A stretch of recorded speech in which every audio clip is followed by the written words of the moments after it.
जय हिंद दोस्तों, कैसे हो आप सब। आई होप आप सब अच्छे हो गए। तो तैयारी भी आपका अच्छा ही चल रहा हो, और नहीं चल रहा तो तैयारी शुरू कर दीजिए। ठीक है, आज फिर से 10 इंपॉर्टेंट क्वेश्चन बताने वाला हूं, तो इसको भी आप नोट कर लीजिए। तो without wasting time let's begin the video. तो देखिए, सबसे पहला क्वेश्चन है कि scientific study of I study. ठीक है दोस्तों, तो ये जितना भी क्वेश्चन मैं कराता हूँ ये एनालाइज करके बताता हूँ दोस्तों, तो याद रखिएगा कि इसको हल्के में नहीं लेना है। ठीक है, चलिए तो देखिए, scientific study of eye disease is called. ठीक है, तो इसको मैं आपको बता देता हूं, आपको बस नोट करते जाना। ठीक है, तो इसको हम लोग बोलते हैं ऑप्थाल्मोलॉजी। ठीक है, याद रखिएगा और नोट डाउन कर लीजिएगा।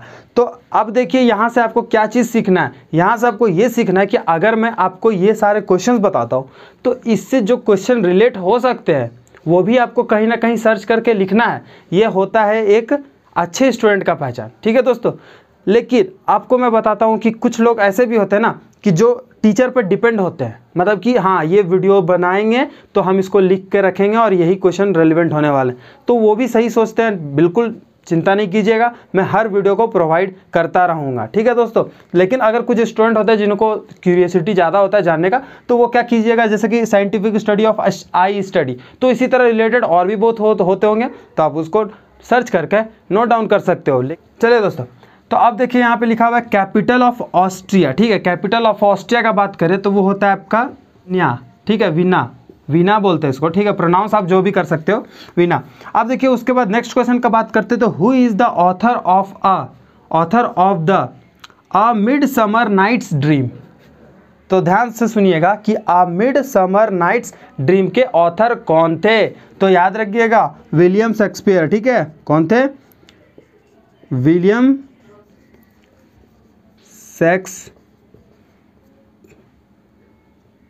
शेक्सपियर। ठीक है, तो ये था आपका अ मिडसमर नाइट्स ड्रीम के ऑथर। ठीक है, याद रखिएगा, ये सब आपको क्वेश्चन पूछा जा सकता है, बिल्कुल पूछेगा।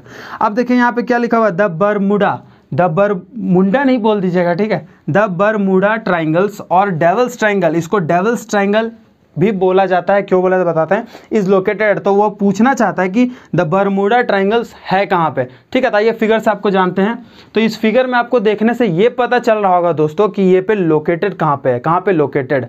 अब यहाँ से कुछ फैक्ट जुड़ी बातें कर लेते हैं। तो यहाँ पे देखिए, जो भी अगर कोई प्लेन वगैरह यहाँ से क्रॉस करता है तो वो क्या होता है, डूब जाता है या फिर उसके साथ कुछ घटना हो जाता है। मतलब कि कहने का मतलब है कि यहाँ जो जाता है वो वापस नहीं आता है, ये कहा जाता है। तो इसीलिए इसका नाम दिया गया है डेविल्स ट्रायंगल। अब देखिए, ये तीन जगह से जुड़ा हुआ है दोस्तों, इसीलिए इसका नाम बरमुडा ट्रायंगल्स कहा गया। ठीक है दोस्तों, आई होप आपको इतनी समझ में आ गई। तो ये लोकेटेड कहाँ पे, तो याद रखिएगा नॉर्दर्न अटलांटिक ओशियन। ठीक है, तो आप यहाँ पे देख सकते हो कि यूएसए के करीब है। ठीक है, चलिए अब बात करते हैं कि who was the last ruler of Mughal dynasty. तो देखिए, आपको ये सब तरह का क्वेश्चन जो बनते हैं ना, लास्ट रूलर या फिर लास्ट सिख गुरु, ये सब क्वेश्चन पूछा जाता है एयरफोर्स वाई ग्रुप में। तो कमेंट सेक्शन में जरूर बताइएगा कि लास्ट सिख गुरु कौन थे। ठीक है, चलिए अब बात करते हैं, who was the last ruler of Mughal dynasty. Mughal dynasty के लास्ट रूलर कौन थे, तो वो थे आपके बहादुर शाह जफर। ठीक है, ये सब याद रखने का चीज़ है दोस्तों। अभी भी फिर से बता देता हूँ, ये सब इम्पॉर्टेंट है और यहाँ से आपको कहीं ना कहीं एक आइडिया मिल जाएगा कि किस प्रकार का क्वेश्चन आते हैं। ठीक है, जीके से या फिर जीएस से जो क्वेश्चन बनते हैं ना दोस्तों, यहीं से बनते हैं। मतलब कि इस प्रकार बनते हैं कि एक आपको ऑथर का बुक, मतलब ऑथर के नाम पूछा जाएगा, या फिर वो आपका किसी का कैपिटल पूछा जाएगा, किसी का साइंटिफिक नाम पूछा जा सकता है, या फिर वो लास्ट रूलर, फर्स्ट रूलर के बारे में पूछा जा सकता है, या फिर कोई लोकेशन का नाम पूछा जा सकता है। ठीक है, आई होप इतनी बात समझ में आ गई होगी। तो चलिए बढ़ते हैं आगे।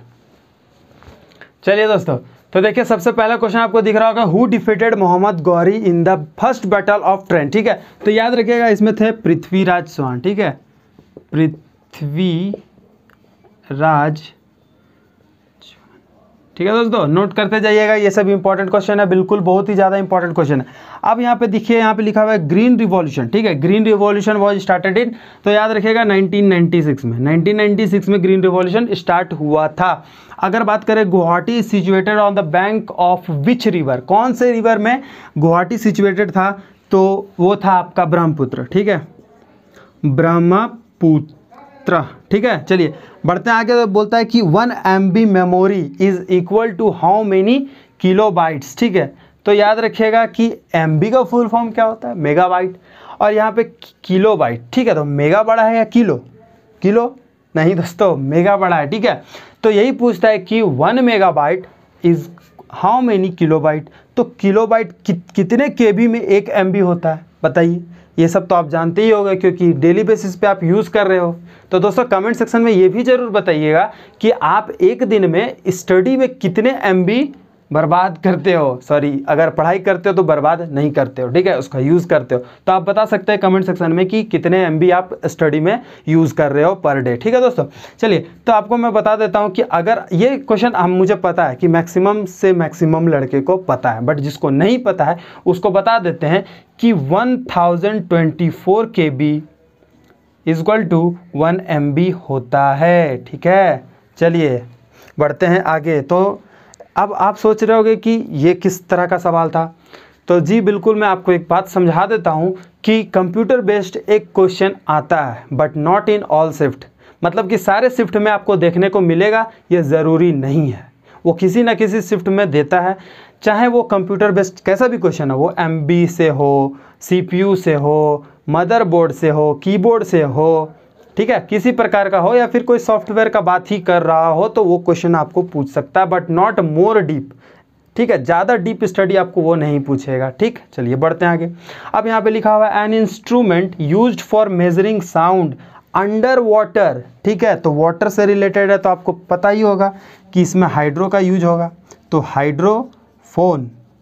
चलिए, अच्छा लगा तो बोलिए, और नहीं लगा तो कमेंट सेक्शन में आप बता सकते हैं कि आपको क्या सही नहीं लगा, क्या इंप्रूव करना चाहिए। ठीक है दोस्तों, चलिए तो इसको आप नोट कर लीजिएगा, ये बहुत ही ज़्यादा इंपॉर्टेंट है। और जितना भी मैं हर दिन जैसे भी हर दिन तो ऐसा मैं वीडियो नहीं लाता हूँ 10 क्वेश्चन वाला, लेकिन जब भी 10 क्वेश्चन का वीडियोज़ आते हैं मैं आपको बता देता हूँ कि वो इंपॉर्टेंट है आपके लिए, एयरफोर्स का एग्जाम के लिए। ठीक है दोस्तों, अगर वीडियो अच्छा लगा तो लाइक कर दीजिएगा, और अगर चैनल पर नए हो तो सब्सक्राइब कर दीजिएगा। और अभी भी आप टेलीग्राम और इंस्टा में नहीं जुड़े हो तो जुड़ जाइए, डिस्क्रिप्शन में लिंक दिया हुआ है। तो आज के वीडियो को करते हैं यहीं पे ख़त्म, तब तक के लिए बाय, जय हिंद।